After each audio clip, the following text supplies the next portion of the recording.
Sexta-feira, 9 de janeiro, boa noite a todos, boa noite Rio Grande do Sul, SBT Rio Grande, segunda edição está no ar. A gente atualiza as principais informações das últimas horas aqui do nosso estado e o principal destaque é esse. Defesa Civil do Estado emite novos alertas para tempestades no território gaúcho. Um novo ciclone extratropical se forma no Uruguai e vai provocar tempestades de chuva forte. O status é de alerta vermelho para a faixa oeste, incluindo fronteira oeste, Missões e também a região noroeste. O Instituto Nacional de Meteorologia reforça essa situação de grande perigo. A chuva pode passar de 100 milímetros em vários municípios. Também a ventania perto dos 100 km por hora. A queda de granizo, a gente percebe nas imagens agora, já foi registrada em algumas localidades aqui do nosso estado. Isso aí é Vale do Paranhana, tá? Região dos Vales do Paranhana, cidade de Parobé, também região do Vale do Taquari, em Venâncio Aires. Já nós vamos reforçar as informações e também as orientações da Defesa Civil e, claro, a nossa Metsu Meteorologia com a Estael Cias aqui, trazendo orientações para a população gaúcha nas próximas horas. Portanto, um novo ciclone extratropical. A chuva já está no nosso território e a gente atualiza ao longo do programa justamente o caminho dessa chuva mais pesada, mais grossa e também a questão do granizo e do vento ainda hoje aqui no segunda edição. Pessoal, agora uma pergunta para você que circula pelos parques e praças aqui de Porto Alegre. Vocês já repararam que tem coisa faltando? Bustos e personalidades de placas informativas vêm sendo furtados. Esse patrimônio histórico e cultural também tem sido alvo de vandalismo. Vamos saber mais sobre o que está acontecendo com esse patrimônio público agora na reportagem. Parte da história vai desaparecendo das ruas de Porto Alegre. Na Praça da Alfândega, tombada pelo Instituto do Patrimônio Histórico e Artístico Cultural, muitos dos monumentos e bustos não fazem mais parte do cenário. Entre setembro e outubro do ano passado, 4 peças de figuras importantes foram levadas. Os monumentos, eles têm um poder de rememoração, de homenagem, de comemoração. E por isso eles são, evidentemente, elementos importantes da paisagem de uma cidade, da cultura, de uma sociedade. Aqui estava o busto de Francisco Caldas Júnior, que tanto contribuiu para o jornalismo gaúcho. Outros pedestais estão da mesma forma, dando espaço para outros personagens da praça. Placas também são alvos dos criminosos. Os escritores Carlos Drummond de Andrade e Mário Quintana muitas vezes não são reconhecidos. A Rosa Lúcia é carioca e precisou contratar essa guia. Caso contrário... Acredito que se eu estivesse sozinha, eu provavelmente não iria compreender todos esses detalhes que compõem aqui, a história de Porto Alegre. De acordo com a Guarda Municipal, os furtos são motivados pelo aquecimento do mercado do ferro, material que muitas das peças são feitas. Outras de bronze chamam atenção pelo valor. Por isso que nós fazemos operações rotineiras, não apenas para pegar aqueles que praticam esse crime, mas também para os receptadores e para os comerciantes desse material. Toda ocorrência que chega até a Guarda Municipal, caso a gente não consiga fazer o flagrante, nós fazemos a denúncia, fazemos o boletim de ocorrência e a Polícia Civil dá prosseguimento à investigação. E quando não dá para levar a peça inteira, partes são quebradas. Mas não é apenas furto. O crime de vandalismo também está retratado em muitos dos monumentos. Nesse de Giuseppe e Anita Garibaldi, no bairro Cidade Baixa, a marca ficou no rosto e nas mãos. O nariz do guerreiro Farroupilha foi arrancado. No Parque da Redenção, o cenário não é diferente. Porque muitas vezes esses vandalismos vazios, esses vandalismos sem uma iniciativa política, sem uma iniciativa reflexiva a respeito desses monumentos, ela pode estar denunciando ou expondo um problema que é a falta de conexão da população com aquilo que a representa. Para tentar conter o prejuízo com peças que, na maioria das vezes, não têm como ser substituídas, a Prefeitura também tem feito a retirada de alguns monumentos. Aqui, por exemplo, havia um busto de Chopin, que marcou a história da música clássica. Algumas dessas peças vão passar por restauração. Outras foram guardadas só para não serem furtadas. Eu estava achando assim que deveria fazer uma restauração, porque são monumentos históricos que antigamente não tinha tecnologia, e como é que eles fizeram tanta coisa bonita, né? Por isso é tão importante as iniciativas de educação patrimonial, por isso é tão importante, dentro da disciplina de história nas escolas, nas universidades, a gente tratar o patrimônio, o monumento, nessa perspectiva de repensar o presente a partir de uma viagem do tempo para o passado. É triste demais, né? A gente constatar que a capital de todos os gaúchos está passando por essa situação. Não é de hoje, tá? Não é de hoje. A nossa discussão nas reuniões, na redação, justamente é porque vários dos nossos colegas aqui, circulando pela cidade, observando a ausência dessas placas, desses bustos, desses monumentos, a gente resolveu justamente avançar nessa pauta. E é triste que um povo sem memória, ele tende a reproduzir os erros do passado no futuro, seja na escolha dos políticos, dos gestores. Então, é preciso uma união de todos aqui, não só do poder público, mas de nós, cidadãos, né? Para denunciar, para encaminhar, para combater esse tipo de vandalismo. Justamente isso, a Prefeitura aqui da capital gaúcha reforça que denúncias de depredação, de vandalismo, devem ser feitas pelo telefone 153, que é o telefone da Guarda Civil Metropolitana. Falamos aí com o comandante Nascimento, né, que esse telefone funciona 24 horas por dia. A gente precisa ter essa sensação de pertencimento da cidade. Como disse aí a historiadora, esse vandalismo vazio, que não tem aí nenhum apelo econômico, porque muita coisa é vendida, ou uma situação política, ele deixa ainda mais vazia essa questão de estragar por estragar. Né? Não há um motivo. Então, é triste que a capital esteja passando por isso.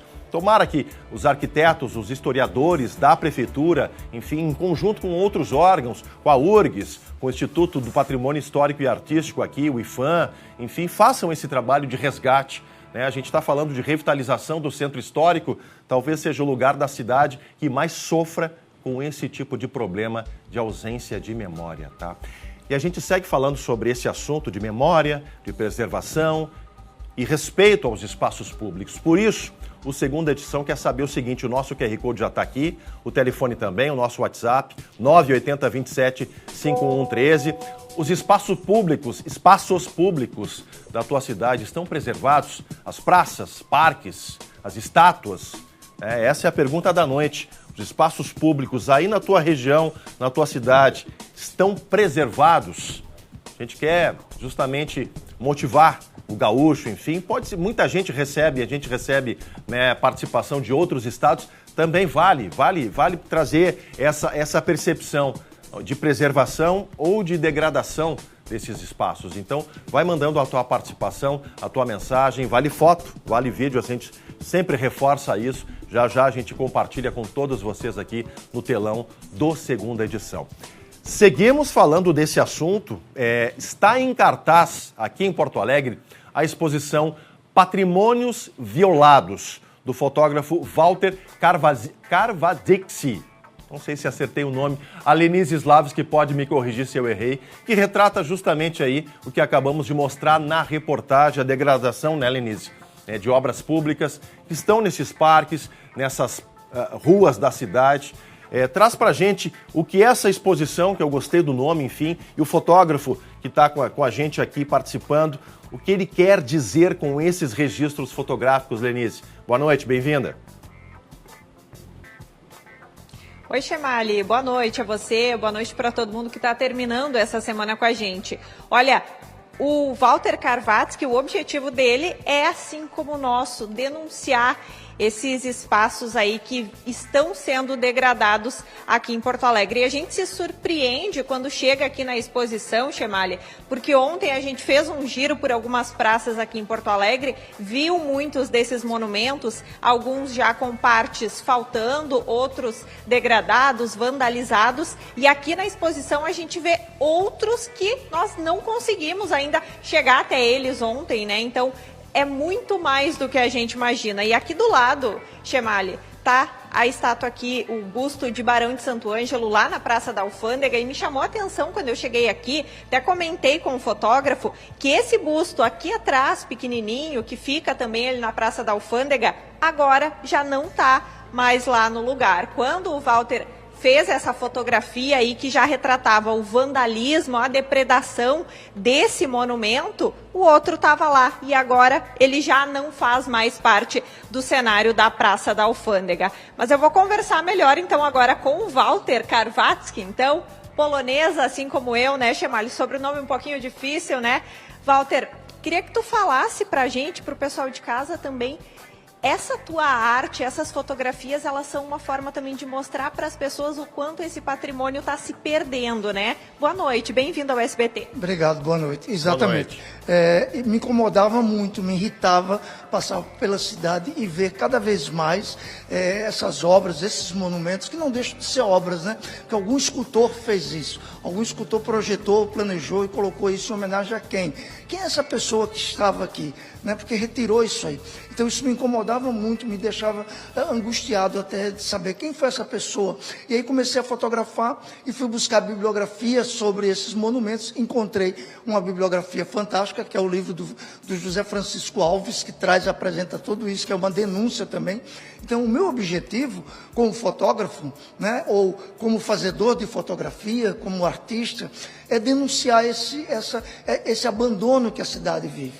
Né? Esse é um abandono que é cultural, é um abandono que é da nossa memória, que é um abandono que é da memória do coletivo, né? É a minha memória, por exemplo, quando eu pequeno brincava numa praça, e hoje eu chego nessa praça e vejo essa praça dilapidada, as coisas derrubadas, quebradas, eu fico imaginando, por que alguém não cuida disso? Né? Então é um chamado para a comunidade, né? E também para o poder público.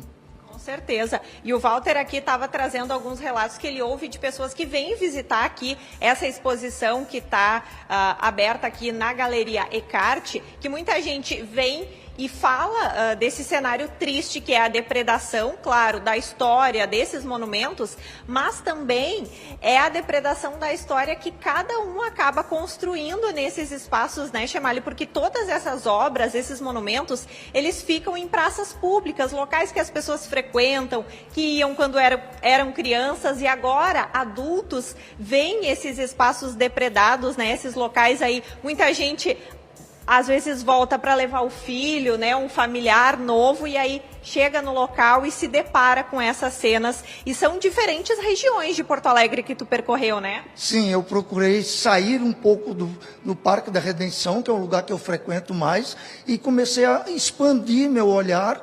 Né? Eu sou geógrafo por natureza, né? Fiz a faculdade de geografia. Hoje em dia eu faço o doutorado em História, Teoria e Crítica da Arte. Então isso me antenou mais ainda. Aí eu fui expandindo o meu olhar na cidade e cheguei, por exemplo, lá nos limites do final da Farrapos, onde tem o monumento da inauguração da Avenida Farrapos, que todo mundo passa por ali, ninguém tem ideia do que foi aquilo. Né? Foi Getúlio Vargas, veio inaugurar. Eu não estou falando que eu sou a favor ou contra Getúlio Vargas, eu estou fazendo uma menção a um monumento que inaugura uma avenida de grande importância para quem mora em Porto Alegre. Exatamente. É por ela que nós entramos e saímos, a maior parte das pessoas chega e sai pela Farrapos. A Farrapos é sinônimo de Porto Alegre. E aí você chega ali e encontra, como já apareceu a imagem esse obelisco totalmente dilapidado.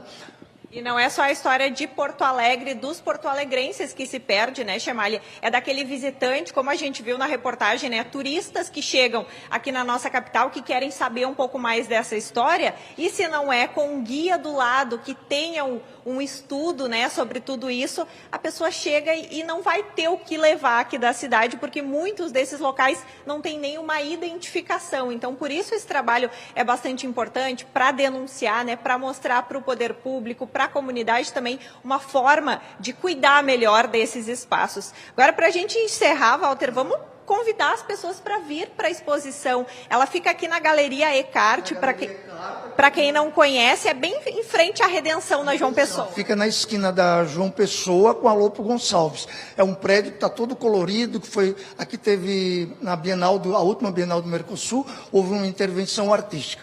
É 968, uma coisa assim, mas se colocar ali Ecarta, Fundação Ecarta, aparece. Então a exposição fica até o dia 25 e Eu convido vocês, no horário das 10 às 18 horas, a visitação. Venham visitar, é um programa bom de se fazer, que tem ar-condicionado, tem guia, é um lugar legal de visitar e você conhece um pouco da história de Porto Alegre. Com certeza, e aberto também aos domingos, né? Aos domingos, exatamente, bem lembrado. Ele funciona aos domingos porque tem uma afluência muito grande de pessoas que vêm à Redenção, já aproveitam, porque sabem que sempre tem alguma coisa acontecendo aqui na E-Carta. É um tema, a gente sabe, triste, né, Chemali? Uma denúncia importante, mas é um espaço aqui, então, que vale essa visita para essa reflexão, né, da gente também, enquanto cidadão. O que a gente está fazendo para tentar contribuir para a mudança desse cenário aqui em Porto Alegre? Sem dúvida, Lenise, é uma denúncia que provoca reflexão e que faz um apelo para que a sociedade se some aí a esse esforço, né, de preservação de memória. Parabéns aí ao Walter Karwacki, né, polonês, assim como a Lenise Slavski. Peço perdão a ele pelo erro de pronúncia no início, mas parabenizo pelo belo trabalho aí, um trabalho necessário. Obrigado a Lenise também pelas informações, a gente vai seguir e com certeza vale a visita lá na Fundação E-Carta, ali na João Pessoa, justamente pertinho ali do Parque da Redenção, do outro lado da rua, para observar. Para quem não conhece alguns desses monumentos, né, alguns ainda estão lá, outros já não estão mais, estão lá só nas fotos, né? Outros já estão aí retirados das ruas, alguns em processo de, né, renovação, né, de recuperação, outros acabaram simplesmente desaparecendo. Bom, como a gente vem alertando desde o início da segunda edição, um alerta para um novo ciclone extratropical está se formando entre hoje e amanhã, lá no Uruguai, e vai intensificando a instabilidade aqui no sul do Brasil, com novos temporais nesta sexta-feira e durante o fim de semana também. Ao longo da tarde e da noite de hoje, atenção, os temporais vão se espalhando pelo território gaúcho. Começa lá na fase oeste, na fronteira oeste, melhor dizendo, faixa oeste. Aqui na Grande Porto Alegre a gente vê aí a modificação de algumas nuvens, enfim, a chegada de algumas nuvens com mais velocidade. A chuva vem avançando no turno da noite e a meteorologista Stael Cias nos explica mais sobre o cenário que se aproxima do território gaúcho. Alô, Stael.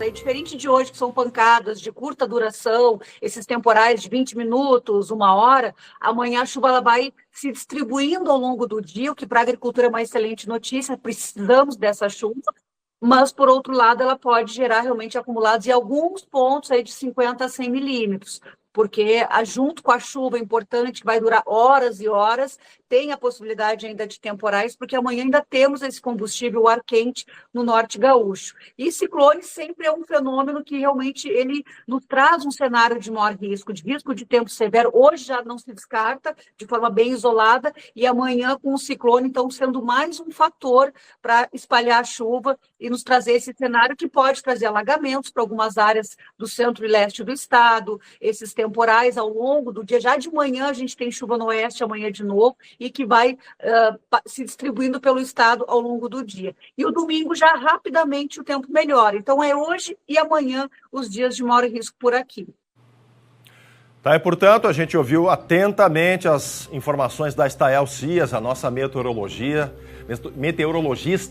da Metsu, a nossa parceira aqui. Agora imagens da capital gaúcha, a noite chegando por aqui. Agora, quantos graus aí na rua? Tava um abafamento muito forte ainda em Porto Alegre, né? Há poucos instantes aqui, antes da gente iniciar. 27 graus, ainda bastante abafado. Daqui a pouco, mais informações sobre a chegada deste novo ciclone extratropical ao nosso estado. A gente teve registro já de chuva mais forte e até granizo, como em 2 cidades, né? Parobé, lá no Vale do Paranhana, e também Venâncio Aires, no Vale do Taquari.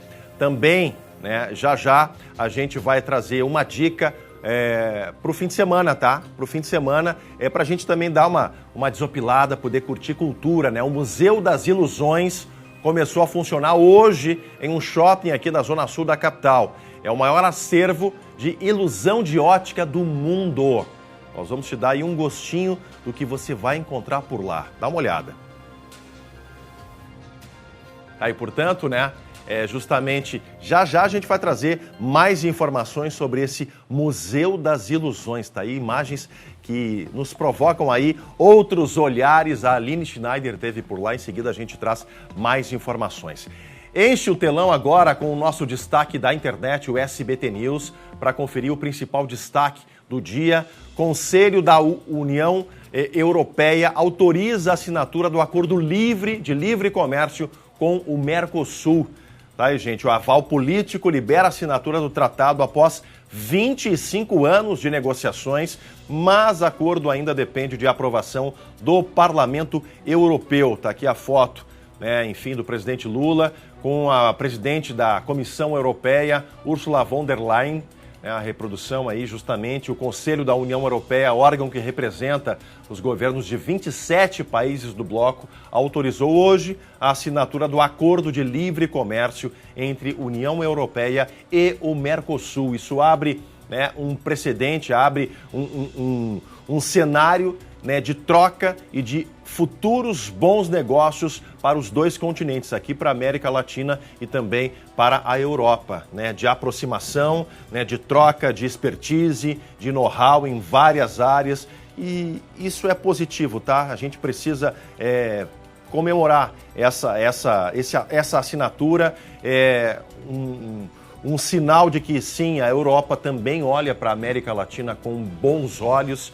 Isso inclui o Brasil, que é o principal país do nosso continente aqui, do ponto de vista de negócios e de oportunidades que se abrem com o país, com os países da União Europeia. Portanto, aí 27 países que entram no radar dos países do Mercosul para essa troca de mercado, troca de informações, justamente para melhorar a questão da economia, a economia globalizada, e um bom negócio tem que servir para as duas partes, então que seja para os europeus e para os cidadãos aqui do Brasil e da América Latina, tá certo? Olha, um homem de 57 anos morreu durante um incêndio no bairro Vila São Miguel, em Rio Grande, um novo incêndio aqui do nosso estado, gente. 2 equipes do Corpo de Bombeiros Militar realizaram combate ao fogo e o rescaldo da área. As chamas atingiram um terreno com 3 casas e se espalharam rapidamente. Uma das casas onde a vítima estava foi totalmente consumida pelas chamas. A gente está vendo as imagens aí, labaredas acima de 10 metros de altura, realmente muito forte. Aí não sobrou nada, gente. É uma tristeza realmente quando o fogo toma essa proporção. A gente sabe que a possibilidade de alguém escapar estando dentro de um imóvel desse, ela é pequena, tá? Outras pessoas que estavam no local, essas sim, conseguiram sair a tempo e não ficaram feridas. O Instituto Geral de Perícias deve determinar nos próximos dias as possíveis causas desse incêndio lá em Rio Grande. Aí, quantidade de incêndios no final do ano passado, início desse ano, realmente chama a atenção aqui do nosso estado, um trabalho redobrado do Corpo de Bombeiros. Olha, Porto Alegre é uma das cidades com o maior número de fumantes no Brasil. Atenção para esse dado que a gente vem trazendo. Além dos cigarros, os vapes, como são conhecidos, ajudam a manter a capital nesse ranking. O que preocupa é que este tipo de produto, que contém mais nicotina que os cigarros tradicionais, tem sido consumido pelos jovens. Dá uma olhada nessa reportagem que vai estar na tela agora. A quantidade de toxinas varia, depende do fabricante, mas sempre é alta. Apenas um carregamento desse dispositivo pode conter a quantidade de nicotina presente em 20 ou até 40 cigarros em alguns casos. A aparência do produto acho que é o que mais chama atenção para ter esse interesse de usar, além dos sabores diferenciados. E existem diferentes formas de uso do líquido, da erva, valores também diversos. Então, cabe no bolso de quem não tem muito dinheiro e tem muita grana. Então, o quanto que a internet ampliou, a divulgação desse produto. Porto Alegre sempre aparece nas pesquisas como uma das cidades com maior número de fumantes no Brasil. A capital gaúcha figura ao lado de São Paulo e Rio de Janeiro. O fato é que os cigarros tradicionais até perderam espaço. Porém, os cigarros eletrônicos viraram um grande inimigo do sistema de saúde. O cigarro eletrônico é proibido no Brasil. Contudo, a alta procura por esses dispositivos causou reflexos até na demanda de trabalho da Receita Federal. desde 2022, 23, 24 e agora 25, um aumento, né, das apreensões dos chamados dispositivos eletrônicos para fumar, sejam os aparelhos, sejam as cargas, sejam as essências, né? Então a gente vem verificando um aumento dessas mercadorias que normalmente, né, são fabricadas fora do Brasil, né? A gente não tem visto uma fabricação em território brasileiro. Em valores, as apreensões saltaram de 17 milhões de reais em 2022 para 163 milhões de reais em 2025 no Brasil. Os danos à saúde são incalculáveis. As doenças respiratórias, então se a pessoa já tem um histórico de rinite, de bronquiolite, de bronquite, ela vai potencializar esse risco de desenvolver mais doenças, né? Doenças cardiovasculares, então a gente pensa às vezes que é só respiratório, mas não, o coração sofre porque tem a circulação sanguínea, essa nicotina ela vai entrar no nosso sangue e vai circular e pode causar inclusive infarto, né? A falta de ar, pensa comigo, um jovem que está na plena saúde, né? Fazer exercício físico, alguma atividade que vai potencializar o metabolismo dele. Se começa a usar substâncias, isso vai prejudicando a saúde física. Os chamados pods são atrativos e o uso nas escolas tem sido um problema. É um alerta para os pais estarem mais atentos aos filhos. Uma boa orientação pode evitar problemas futuros. Se a criança e o jovem, enfim, ele convive num ambiente de pessoas que já consomem algum tipo de cigarro, seja tradicional, eletrônico, essa curiosidade vai ser mais exagerada, né? Então, pelo cérebro dessa criança, desse jovem está muito imaturo ainda, ele está mais propenso a experimentar, porque o controle dos impulsos ainda não está bem ajustado, né? Hoje o cérebro, nos estudos falam que até os 24 anos, o cérebro do jovem ainda está finalizando o amadurecimento. Aí, portanto, tem que auxiliar no combate, realmente, né? É um produto que é proibido. E a gente segue, depois desse alerta de saúde, a gente segue falando sobre saúde, mas sobre um viés de cura, de melhora mesmo. Atenção que a notícia é quente, o que eu vou te passar agora não é apenas a indicação não de um produto que tem qualidade, mas é uma indicação poderosa para você que sofre e que sente dores nas articulações, artrite, artrose, reumatismo, a fibromialgia tão dolorida. Pega o teu celular e me acompanha, já vai ligando aí, a Jéssica já chegou. Tudo bom, minha amiga? Bem-vinda, boa noite. Obrigada. Tu que sofre com essas dores, aquelas dores que inclusive caminham pelo corpo, presta atenção no recado do VitaGold 7 em 1, que olha, com certeza vai jogar a dor para bem longe, né, minha amiga? Com certeza. E pegando aqui o gancho do Chamali, normalmente as pessoas têm o mau hábito de aprender a conviver com as dores e acham isso normal. E a gente não deve acostumar com isso, não. Pois é possível viver sem dor e com qualidade de vida e de forma 100% natural. O Vita E7 é uma fórmula exclusiva que você só acha no 0800 321 8500, que está aí na sua tela. Então já aproveita e já anota ele. E lembrando, gente, que essa fórmula unifica os 7 produtos naturais mais consumidos do Brasil para o combate das dores do corpo. Então não perca mais tempo e ligue agora no 0800 321 8500. E, gente, tudo isso em uma única cápsula. Você vai tomar no conforto da sua casa, com praticidade e o efeito que você quer sentir para viver livre das dores. Todos esses ativos estão dentro dessa cápsula, que auxiliam nos tratamentos das dores, inflamações em geral. Então, você não precisa mais conviver com aquelas dores crônicas, aquelas que sobem pelas pernas, costas, joelhos e até nas mãos, né, Chamali? Então, ligue agora no 0800 321 8500. Agora, presta atenção você aí que está nos assistindo. As 100 primeiras pessoas que ligarem agora ganham 70% de desconto e ainda vão levar para casa um relógio que auxilia a monitorar a sua saúde de presente. Então, é um belo combo de saúde, né, Belo Chamali? combo de saúde, a entrega é super rápida, na porta da tua casa, não perde mais tempo. Tá sofrendo com dores? Liga lá, 0800 321 8500, que entrega na sua casa rapidinho. As 100 primeiras ligações ganham essa promoção de 70%. Eu fico muito contente de trazer um produto como o VitaGold 7 em 1, que esse sim provoca mudança real na vida das pessoas. Não espere para amanhã. Mude a sua vida hoje. Pega o telefone e liga lá. 0800 321 8500. Bom final de semana, Obrigada, minha amiga. Chamali. Abraço para Tchau. Jéssica e para todo o time do Vita Gold 7 em 1. Bom, a gente segue falando agora de saúde e a notícia também é boa, assim como o Vita Gold, tá, gente? A Anvisa liberou um novo remédio contra o Alzheimer. Ele é indicado para pacientes ainda com sintomas leves da doença. Deixa eu conversar agora com o Eduardo Pinzon, que traz todas as informações para a gente. O Pinzon já está comigo aqui. Pinzon, me ouve? Seja bem-vindo. Boa noite, Pinzon. Oi, Chamali, uma ótima noite a você e a todos que nos acompanham aqui no segunda edição. De fato, essa liberação, a aprovação por parte da Agência Nacional de Vigilância Sanitária traz uma nova perspectiva para o tratamento do Alzheimer aqui no Brasil e com essa medicação também, por que não dizer em relação ao tratamento do Alzheimer em todo o mundo. O medicamento liberado é o Leqembi.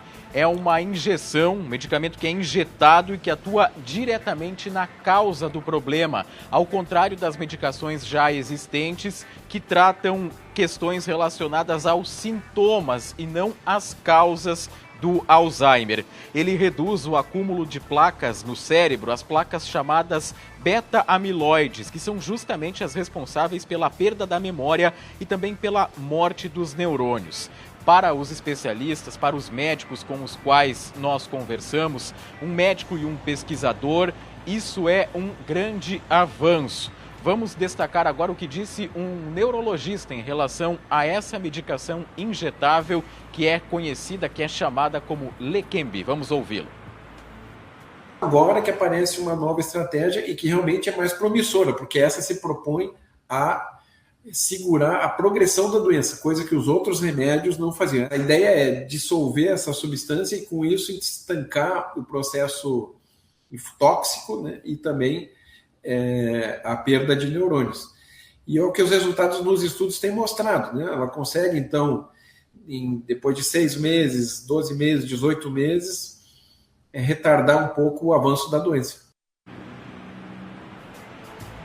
Bom, Chamali, um alerta importante que a gente precisa fazer aí para quem está nos acompanhando, eventualmente tem algum familiar com a doença de Alzheimer, é que essa medicação ela não vai poder ser usada por todos os pacientes. São casos bem específicos que se enquadrem, ou que se enquadram, melhor dizendo, numa série de requisitos e também exames e testes que precisam ser feitos no paciente antes da liberação. Nós estivemos no Hospital Moinhos de Vento, aqui em Porto Alegre, onde conversamos com um pesquisador da área do Alzheimer e que traz detalhes em relação a isso. Vamos conferir. Ele precisa fazer uma testagem genética para avaliar se ele tem uma variante da APOE, que é a APOE4, que aumenta o risco de ter efeitos adversos. E terceiro, tem uma série de fármacos para uso de doenças crônicas que o paciente também não pode utilizar. Outro ponto importante, Chamali, pessoal que está em casa aí nos acompanhando em relação a isso. Tem um ponto que ainda a gente não tem muitas informações, é a partir de quando essa medicação estará disponível aqui no Brasil, nem se ela vai estar disponível, por exemplo, no Sistema Único de Saúde. O que eu posso afirmar para vocês é que, conversando com os médicos e com o pesquisador também, é que ela vai custar provavelmente um valor muito elevado.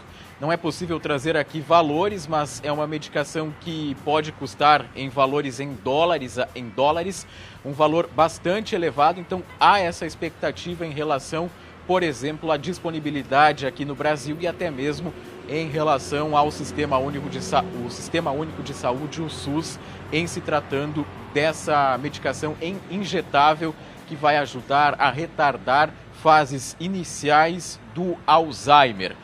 Um ponto que também nós destacamos é que é um ponto comum entre os especialistas com os quais nós conversamos, é que isso sim é considerado pela ciência, pela indústria farmacêutica, como um grande avanço em se tratando de uma doença tão complexa, tão delicada quanto é o Alzheimer. Além dos especialistas, Chemali, nós conversamos com pessoas que estão fazendo exames e testes para identificar a doença do Alzheimer, que causa principalmente problemas relacionados à memória. Ontem, na Praça da Alfândega, conversei com um senhor que disse que estava na praia visitando os filhos, que saiu para caminhar e se perdeu, não sabia retornar mais para casa e só foi localizar esse retorno, conseguir voltar para casa depois de 5 horas desorientado, perdido, não sabia fazer o caminho de volta para casa. Então, para as famílias, para os pacientes e, claro, para a ciência, para a medicina, a expectativa é muito grande em relação aos próximos passos desse medicamento injetável, se vai vir para o Brasil, quais vão ser os valores, enfim, uma série de questões, mas são os avanços na área da medicina. Exatamente, Pinzon. As questões neurológicas, né, elas ainda seguem como um mistério, como barreiras aí para serem aí superadas, mas mais uma vez esse assunto que tu traz para a gente é a ciência nos enchendo de esperança para superar esses desafios aí da medicina. Obrigado, Eduardo Pinzon, e a toda a equipe aí. Logo mais tem reportagem no SBT Brasil. Vamos agora para a nossa primeira rodada de mensagens aqui no Segunda Edição. Nós perguntamos mais cedo, trouxemos reportagem, trouxemos inclusive aí uma exposição fotográfica que faz uma reflexão sobre esse tema. Os espaços públicos na tua cidade estão preservados? Está aqui a Lampierre, lá de Floripa, ó. Boa tarde, Chemali. Aqui em Santa Catarina as praças também estão sendo alvo de vandalismo. Uma pena, diz ele. É verdade, Alain. E é incomum bustos roubados ou pichados. Muito triste isso aí também lá em Floripa, cidade capital catarinense, que também está no nosso coração. Gosto muito de Florianópolis. Um grande abraço aí para a Lampierre, lá de Floripa. Mais uma, gente, a Rosmari, aqui de Ibirapuitã, nosso interior do estado. Boa noite, Chemali. Aqui em Ibirapuitã, as praças estão bem preservadas. Um absurdo as outras cidades não cuidarem de sua memória. Ô, Rosmari, que boa notícia, né? Que pelo menos temos umas cidades aí do nosso interior que cuidam dessa memória e fazem questão dessa preservação da própria história, das suas origens, né? Grande abraço a Rosmari aí de Ibirapuitã. O Fábio manda mensagem. Boa tarde, Chemali. Aqui em Canoas está tudo depredado também. Temos que cobrar mais monitoramento, câmeras nesses espaços e, em especial, a punição aos responsáveis. Onde é que eu assino embaixo aí, Fábio? Também concordo muito contigo, obrigado pela participação aqui com a gente. Também faz a observação de um importante município, se não o município mais importante da região metropolitana, que é aqui a cidade de Canoas, nossa vizinha aqui ao lado da capital. Sofia, lá de Sapiranga, alô, Vale dos Sinos, boa noite, Chemali. Aqui na cidade a palavra é revitalização. Muito bem, temos investimentos em praças como São Marcos e Alvorada, recebendo adequações e novos equipamentos para lazer. Os espaços públicos de Sapiranga estão bem preservados e sempre com melhorias. Valeu, Sofia. Bom exemplo também aí da cidade de Sapiranga, que é perto, que é pertinho da nossa capital. Então, quem sabe a gente troca alguma experiência, busca aí, né, trazer também essa questão de cultura de preservação e de revitalização, como disse aqui a nossa amiga lá de Sapiranga. Daqui a pouco, gente, vamos mostrar a projeção para o final de semana e a previsão para a chegada de um novo ciclone extratropical. A gente já mostrou aí que a chuva está no nosso território, trouxe chuva forte, granizo. Agora a gente vê imagens aqui da capital gaúcha, 27 graus, ainda bastante abafamento. Agora imagens aí da chegada das nuvens em Santa Maria, alô, coração do Rio Grande, lá a nossa região central, também um céu bastante carregado. E tá aí, ó, justamente o nosso QR Code, o nosso WhatsApp aí para você também mandar. Vale também, né, a participação nessa questão. Já está chovendo na tua cidade? Essas pedras de granizo aí do tamanho de ovos de galinha também caíram, especialmente no Vale do Paranhana, né? Temos notícia aí de Parobé, essa do ovo é Alegrete, Venâncio Aires. Falei em Venâncio antes, né? Venâncio Aires ali entre o Vale do Taquari e o Vale do Rio Pardo, né? A gente vê aí imagens também.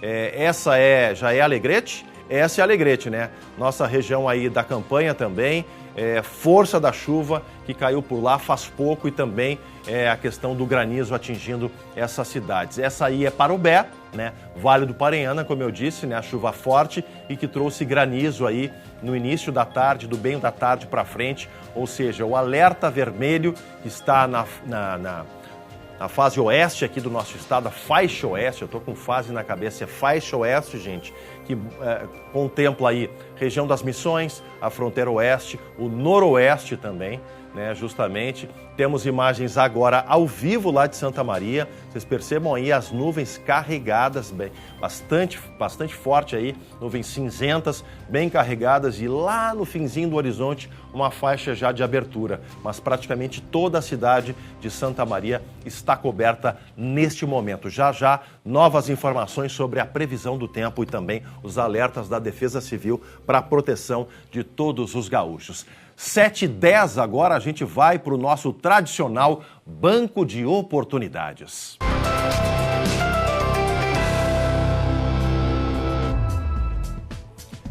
Olha, pessoal, o primeiro brechocão de 2026 será realizado neste domingo na Redenção, aqui em Porto Alegre. Será das 9 horas da manhã até as 4 horas da tarde, no trecho entre o Parque de Diversões e o Auditório Araújo Viana. A feira reúne roupas, brinquedos, itens de decoração e artigos pet. Todo o valor arrecadado será revertido para o cuidado de animais vulneráveis. Em caso de chuva, o evento será transferido para o domingo seguinte, lá no dia 18 de janeiro. Nosso segundo assunto aqui do Banco de Oportunidades é uma oportunidade de trabalho, gente. A Rede Forte Atacadista vai selecionar pessoal para 40 vagas na unidade da Vila Rosa, em Novo Hamburgo. São postos de operador de loja, empacotador PCD e auxiliar, de perecíveis. O processo seletivo será na semana que vem. As demais lojas da rede aqui no Rio Grande do Sul também têm oportunidades. Elas estão localizadas em Canoas, Santa Cruz do Sul, Caxias do Sul, Gravataí e Viamão. Não é necessário ter experiência. Basta levar documento de identidade e currículo até o setor de gestão aí da Rede Forte Atacadista. Portanto, as nossas duas dicas do nosso Banco de Oportunidades de hoje. Atenção, porque vai sim rolar bola no Rio Grande do Sul neste fim de semana. Começa o Gauchão 2026 e o Jeremias Werneck chega agora no Zona Mista com todas as informações desta primeira rodada. Alô, Jeremias!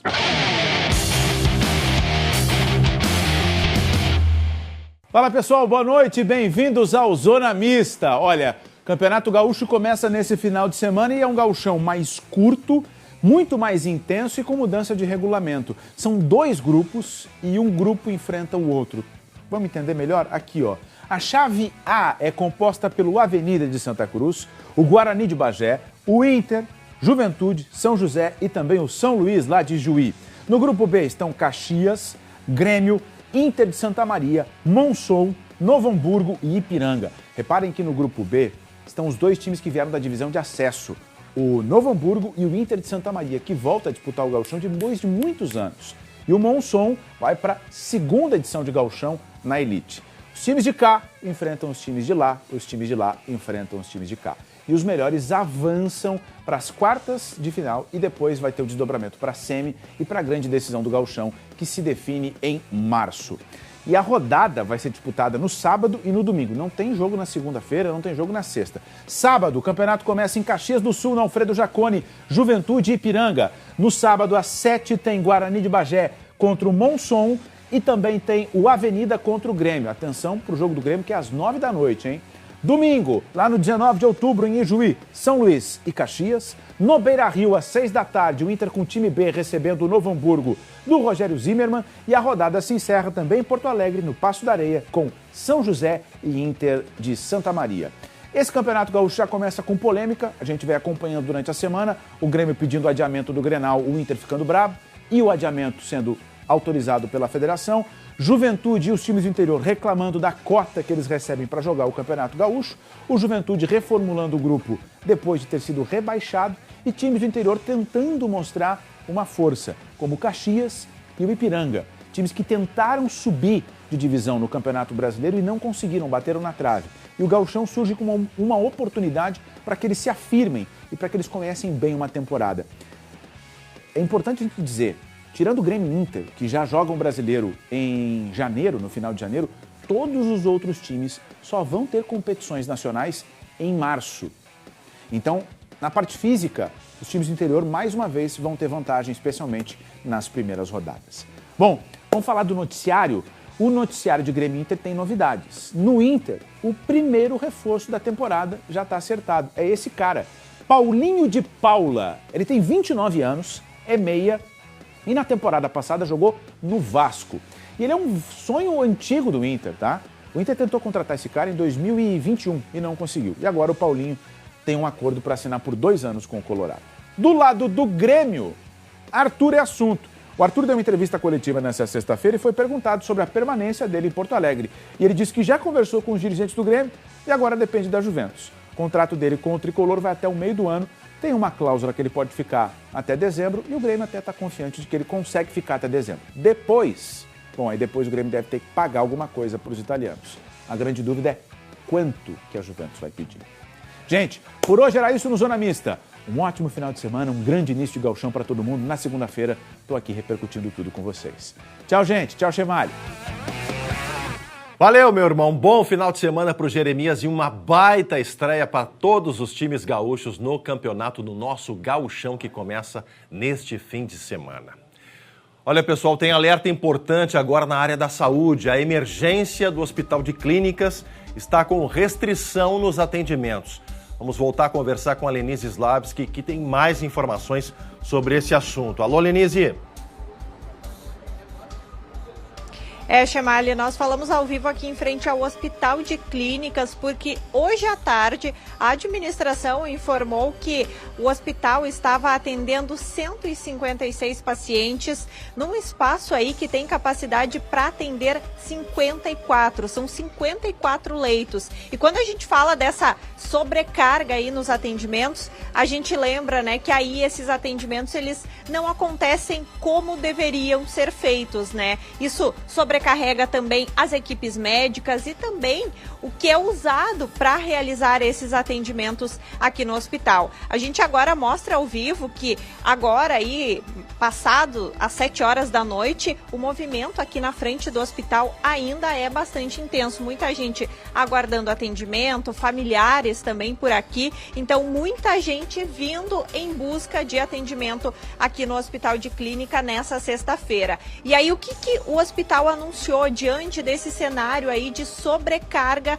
nesses leitos de emergência? Eles disseram, então, que apenas os casos de risco de morte, também os pacientes oncológicos e os transplantados vão ser os que serão atendidos por aqui, então, enquanto a situação não amenizar, né? Enquanto houver aí essa sobrecarga nesse atendimento de urgência e emergência. O hospital, com isso, apela para que os casos menos graves que precisarem de atendimento se direcionem, então, para as unidades básicas de saúde ou, então, para um pronto atendimento. É um momento, né, de demanda, segundo o hospital, né, esse início aí de ano, ele é um momento de demanda mais intensa que acaba gerando essa movimentação, mas que precisa sempre dessa atenção das pessoas para entenderem os seus casos, né, e verem se é necessário mesmo vir para cá, ficar um tempo muito grande, né, esperando por esse atendimento, ou se ir numa unidade básica de saúde, numa UPA, né, numa unidade de pronto atendimento, o caso já não se resolva, né, Chemali? Então vale esse alerta aí para as pessoas. E essa superlotação não é só aqui no Hospital de Clínicas, viu, Chemali?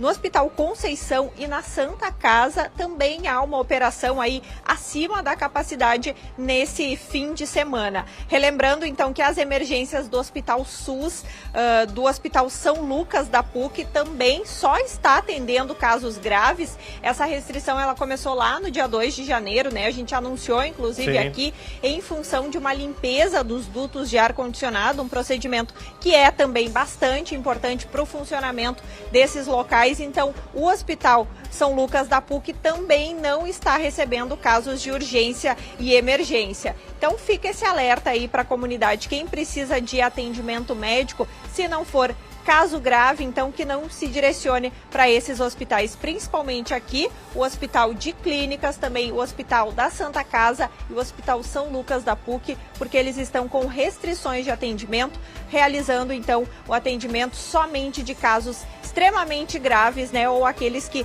estão passando por algum tipo de tratamento médico. Chemali.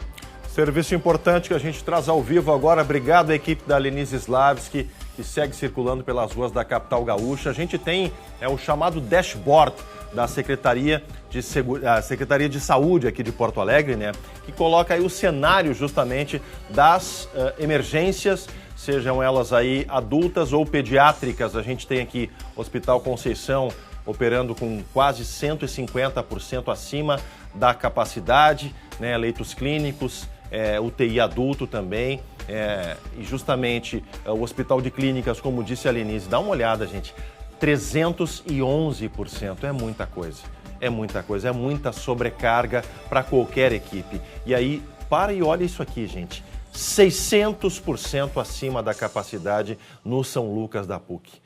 É uma sobrecarga que, olha, nessa época de verão, onde a gente sabe, quem circula na capital, nessa época do ano, a cidade está com um fluxo menor no trânsito, enfim, muita gente aproveitando as férias, né, saindo. Claro que a cidade tem a sua vida própria, né, ainda continua com a movimentação, mas aí ter esses números aí realmente chamam a atenção e é preciso reforçar esse apelo para que as pessoas procurem essas emergências só em caso realmente de muito grave, com risco de morte, enfim, casos extremamente urgentes. Fora isso, postos de saúde, UPAs e unidades básicas também de saúde aqui da nossa capital gaúcha. Tá certo? Agora eu vou te passar uma dica, gente, uma baita dica para esse fim de semana, tá? O Museu das Ilusões começou a funcionar hoje em um shopping da Zona Sul aqui da capital. É o maior acervo de ilusão de ótica do mundo. Sabe quem é que esteve por lá? A equipe da repórter Aline Schneider, minha amiga querida, beijo pra ela, passou por lá e mostra pra gente agora o que vem por aí. A atração reúne mais de 100 experiências interativas. São efeitos visuais que comprovam diferentes tipos de ilusões de ótica. Eu estou encantada. Encantada mesmo. É para todas as idades. Eu ri muito. Inclusive, eu disse para os autores que eles não podem ser pessoas normais. O Museu das Ilusões é a única experiência do gênero na América Latina. Ela também é considerada a maior do mundo. Os olhos são equipamentos mecânicos. A gente capta a luz e interpreta a imagem. E interpreta baseado em referências que a gente tem. Referências e associações. A gente associa as coisas, usa referências que a gente tem no repertório e o cérebro constrói. Outra característica interessante é que a nossa mente tende a ajustar as coisas, a consertar. Então você vê na internet aqueles textos escritos com números ou palavras faltando letra que você lê normalmente e nem percebe, porque o cérebro vai corrigindo, vai ajustando. E por isso que você vê algumas coisas que eu vejo diferente. E assim é com todos. E aí, usando isso como base de trabalho, dá uma brincadeira muito interessante que é essa exposição. A proposta é estimular a curiosidade do público por meio de experiências lúdicas e educativas. Vão encontrar mais de 100 experiências, diversos quadros, diversos ambientes, diversas peças construídas especialmente de ótica. É um evento raro, é um evento familiar. Vem o avô com o neto, os pais com os filhos, os amigos, escolas. É um projeto muito interessante e muito raro nesse sentido. A exposição acontece no Barra Shopping Sul, em Porto Alegre, até fevereiro, de segunda a sábado, a partir das 10 horas da manhã e no domingo, a partir do meio-dia. O valor do ingresso parte de R$ 45. Aí, uma baita dica, bacana, vou passar por lá para brincar com essa percepção do que a gente está enxergando ou não, o Museu das Ilusões. Vamos para mais uma rodada de mensagens do que vocês estão mandando para a gente. Os espaços públicos na tua cidade estão preservados? Próximo. A primeira a gente colocou a nossa pergunta da noite, mas abrimos aí ao longo do programa. E a primeira mensagem que chega agora é justamente da viração do tempo e da proximidade do ciclone no nosso território. A Cris aqui de Parobé, já trouxemos algumas imagens de Parobé e a Cris também. Ó, vamos ouvir o áudio. Parece pipoca, olha no vidro. Parece pipoca, a Cris falando provavelmente com a filhinha dela, enfim.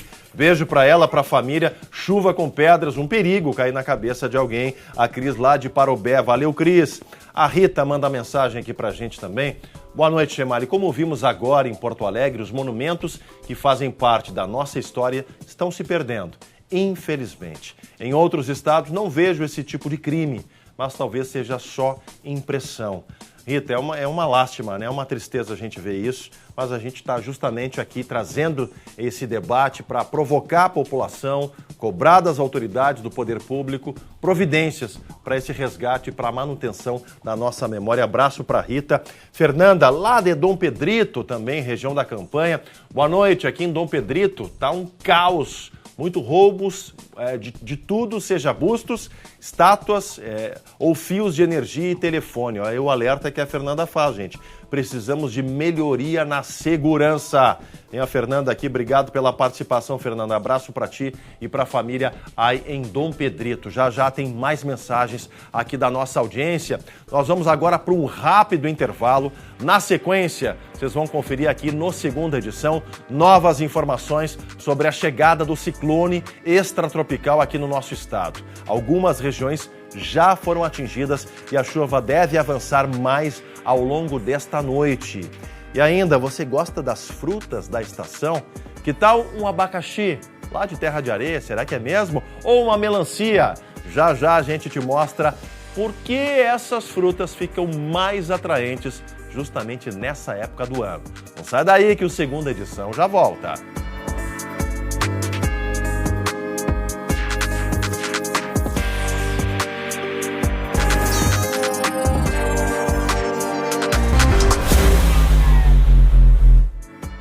Já estamos de volta ao vivo com a segunda edição para todo o nosso estado. Pessoal, no campo, o verão é sinônimo de colheita e muito trabalho, tá? No Rio Grande do Sul, a produção de frutas como a melancia e o abacaxi garantem renda a muitos produtores. Neste ano, as safras prometem bons frutos. Reportagem da Lenise Slavski, agora no nosso SBT Agro.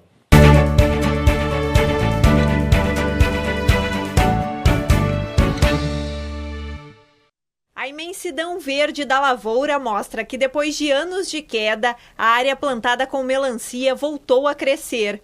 O Rio Grande do Sul é o quarto maior produtor do país, com uma média de 220 mil toneladas a cada safra.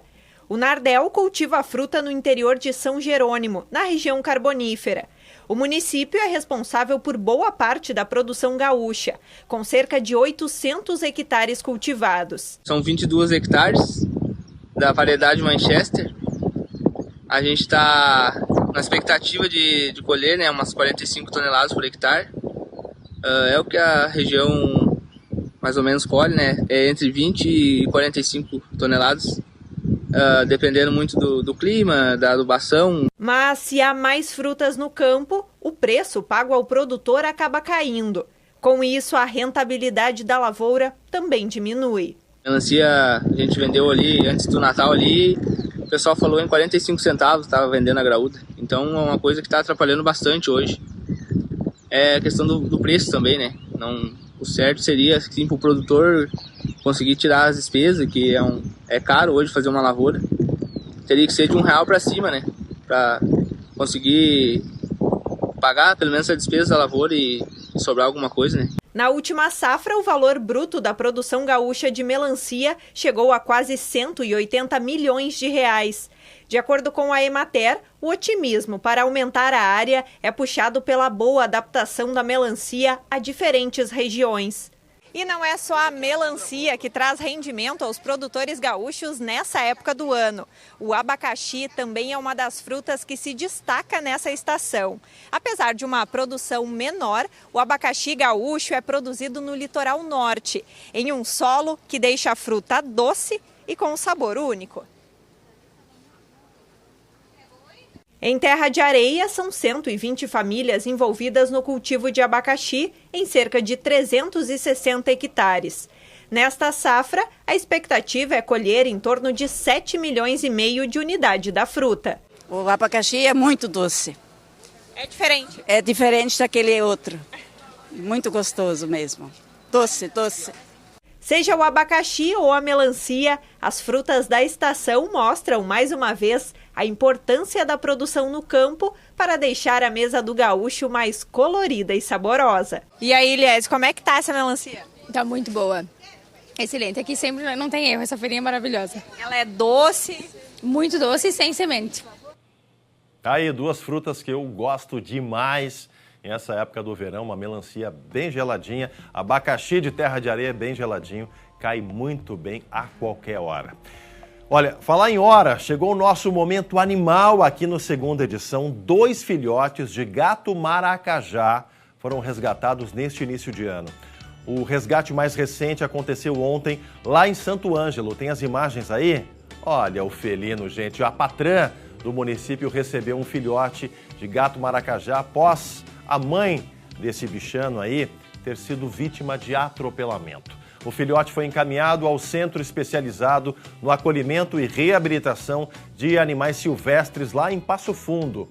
Além deste caso, no dia 2 de janeiro, um outro felino foi resgatado, dessa vez no interior do município de Alecrim, lá no nosso noroeste do estado. A Brigada Militar reforça que, embora chamem a atenção pela aparência, aquela foto ali tá demais, né, gente? São animais silvestres, tá? Não são pets, gente. A captura, a manutenção ou a criação desses animais sem a devida autorização configura crime ambiental conforme a legislação vigente.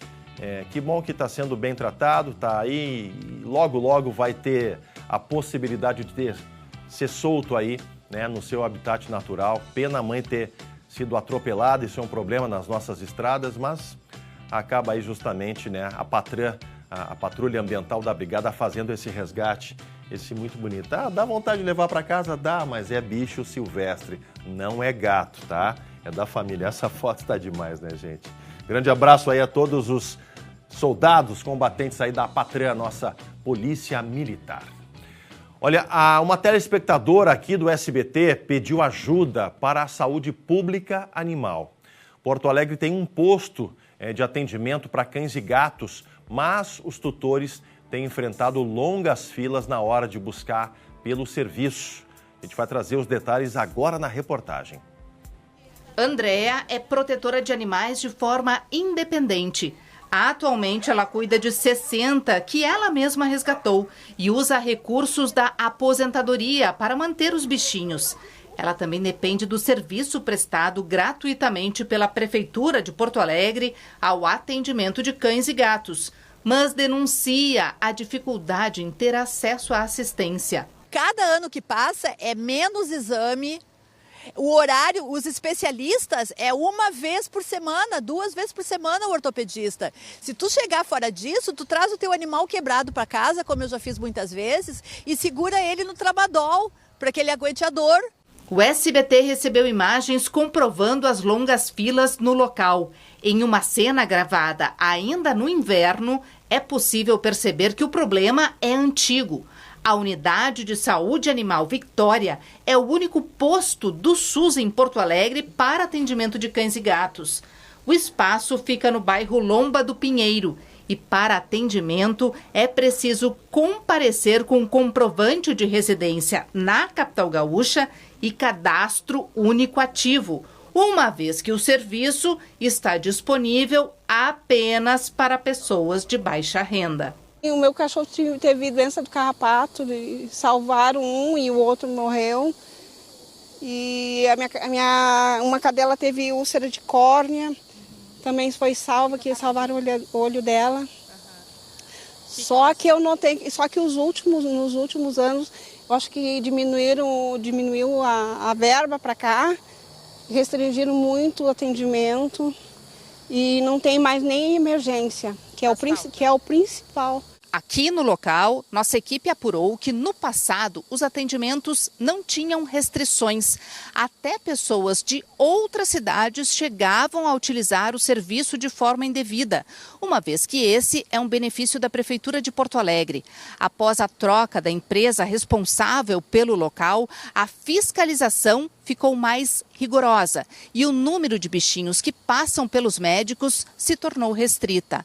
Em nota, a Prefeitura diz que busca ampliar o serviço. São distribuídos, nesse momento, 25 fichas no total, então 20 para a população que tem anis e 5 para protetores da causa animal. A gente vai avaliando diariamente a demanda que a gente tem, a gente vai junto tentando fazer uma construção de melhor atendimento, né? Tá aí, gente. Eu fiz algumas reportagens aí nessa unidade de saúde Victória, logo no início, enfim. É um local que tem muita estrutura, foi muito bem-vindo, muito bem recebido pela comunidade, mas parece aí que já está enfrentando alguns problemas aí, né, como os que foram encaminhados pela nossa telespectadora de atraso no atendimento, enfim. A Prefeitura mandou um retorno aqui para a Aline Schneider, que me repassou um pouco mais cedo, o orçamento contratual anual, tá, da Prefeitura e o Hospital Veterinário Anclivepa, que é a parceria que está em vigor, é de 3,9 milhões de reais por ano. Em média, são 325 mil reais por mês, tá? Clínico geral, especialista, procedimento ambulatorial, exames, cirurgia e abrigo animal. São aí em torno de 70 atendimentos por dia, entre primeira consulta e especialistas. Me parece não ser uma quantia pequena, mas eu acho que a demanda pode ser revista, né? Claro, isso tudo com diálogo, com atenção e com respeito. Mas a população está pedindo mais da Prefeitura, a gente precisa olhar com calma isso, né? E também para que a unidade de saúde Victória não fique com essa imagem de que é um local onde não se consegue dar conta da demanda, enfim. Se fez e se faz atendimentos muito bem feitos por lá, mas talvez a verba não esteja a contento. Vamos continuar acompanhando com a Prefeitura essa situação para verificar se vai haver melhoria nos próximos meses. Tá certo? Obrigado à nossa telespectadora aí que mandou essa mensagem para que a gente pudesse fazer a reportagem.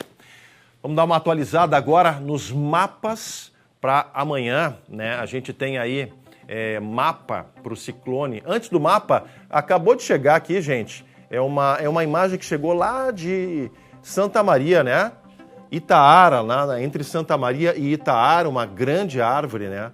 BR-158, uma grande árvore caiu sobre a pista, bloqueando nos dois sentidos. Maurício Rebelato, nosso repórter lá, nos mandou essa imagem e a informação de bloqueio total nesse momento, tá? BR-158, bombeiros, enfim, Polícia Rodoviária Federal, fazendo aí a retirada dos galhos de toda a vegetação para fazer a liberação da rodovia. Portanto, isso aqui é um alerta importante, a chuva já está, vimos imagens há pouco aí de Santa Maria, né? A chuva já está nessa região e cai com certa força, o que pode provocar aí alguns transtornos, especialmente para quem está pegando a estrada. Abraço para o Maurício Rebelato, para toda a nossa equipe lá em Santa Maria. Agora sim, para a gente atualizar os mapas do ciclone que está vindo aí, já está incidindo no nosso território.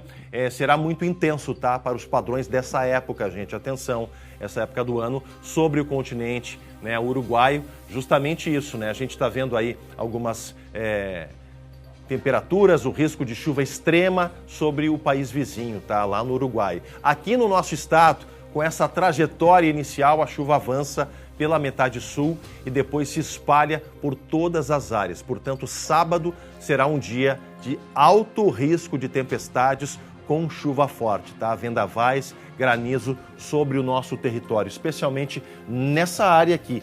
Parte da Zona Sul, aqui a nossa divisa com o Uruguai, o nosso limite, né? E essa questão aqui também da fronteira oeste, Missões e noroeste, é essa parte aqui que o alerta vermelho do INMET e também da Defesa Civil está vigente, tá? A gente vê aí que as temperaturas caem bastante, a não ser lá, né, no noroeste, em Santa Rosa, fica aí na casa dos 30 graus ainda a partir de amanhã, mas percebemos que os ícones são de chuva carregada com trovoadas, isso pode também trazer alguns eventos de granizo. Vamos dar uma olhada agora no tempo, nas imagens aqui na capital gaúcha, temos imagens ao vivo hoje. aqui do alto do Morro Santa Teresa. Matheus Vieira comigo hoje aqui pilotando a nossa câmera, a noite já fechada. Olha, um vento bem mais forte do que o horário em que começou o jornal, tá, gente? O vento está se intensificando, isso já é o primeiro sinal dessa viração. Amanhã o abafamento ele permanece ou retorna para, né, aumenta aí as condições para pancadas de chuva entre a tarde e a noite, mas ainda assim de forma isolada. No fim de semana, há risco de temporais intensos, com previsão de sábado muito quente. Atenção para amanhã, tá? O volume de chuva poderá ser alto durante o sábado, com potencial de alagamentos e transtornos. Alô, Porto Alegrenses, para o sábado de amanhã, tá, gente? O domingo vai seguir com chuva entre a madrugada e o turno da manhã, é o que a gente está percebendo aqui, tá? Ao longo do dia ocorrem melhorias aí justamente e a chuva vai perdendo força já no domingo. Essa é a nossa previsão, a nossa expectativa e a gente traz esses alertas, essas informações para que vocês possam se programar e evitar maiores transtornos. Antes de encerrar, tem mensagens aqui ainda. A Sofia, lá de Pelotas. Boa noite, Chemali. Aqui na minha cidade estão bem preservados, mas tem algumas que precisam de umas reformas sim, diz a Sofia sobre a questão dos monumentos e dos bustos. Abraço para ela. Fabrícia, olá SBT, aqui em Criciúmal estamos com diversas estátuas em condições ruins, mas não por crimes, mas por falta de manutenção. Elas parecem abandonadas, diz a Fabrícia aqui. Alô, Prefeitura de Criciúmal, justamente, o pessoal está reclamando dessa questão da preservação do patrimônio. Cássia, para encerrar, boa noite. Temos que cuidar do mundo como cuidamos da nossa casa. Isso serve também para os espaços públicos. Só assim podemos ter uma sociedade que vive de maneira boa. Grande abraço para Cássia. Abraço para todos que estiveram conosco aqui durante a segunda edição desta sexta-feira. Um baita final de semana para todo mundo. Se cuidem, fiquem com Deus e até segunda-feira a partir das 6h30. Um grande abraço e até lá.